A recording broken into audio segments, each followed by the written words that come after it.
Hi guys and welcome back. So today I'm going to be reviewing the StarBlue Waffle Bowl Maker. Let's begin. So today's video is a little bit different. It's a review rather than a recipe, but although it does contain a recipe, it's not my own. It's one that comes with the instruction manual for this product.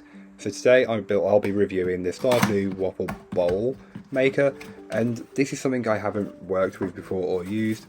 It's just they reached out to me and asked me would I like to try the product and give it a review, so that's what I'm doing. I've seen these online and I've seen other people making these waffle bowls, both sweet and savoury, and they have so many options that you can work with, and you can keep it really simple. And if you're looking for something a little bit different, this is what you're looking for.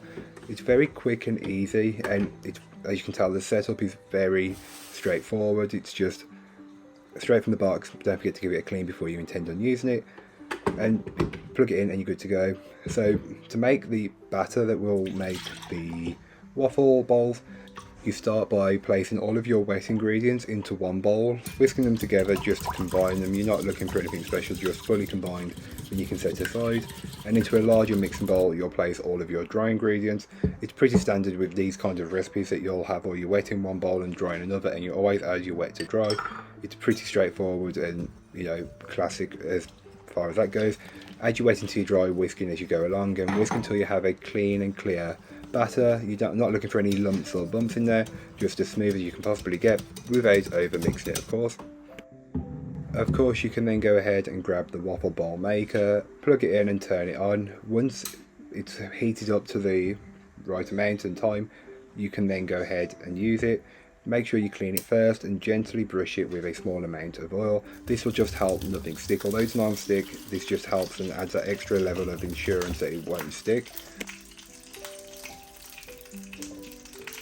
Once the machine has come up to temperature, you can then go ahead and add in your batter. The recipe does say to use a third cup, and that's what I do for each one. Fill it and then just press it down and clip it in place. And then you just want to let it cook and do its thing until it's ready. So there's no timer or anything, but you can just keep checking it. And I took mine maybe a little early, but they still were baked, just not as coloured, but they worked really well. And if you prefer a more crunchy waffle, you can leave it a bit longer, but I found this amount of time was perfect for me and what I was using them for.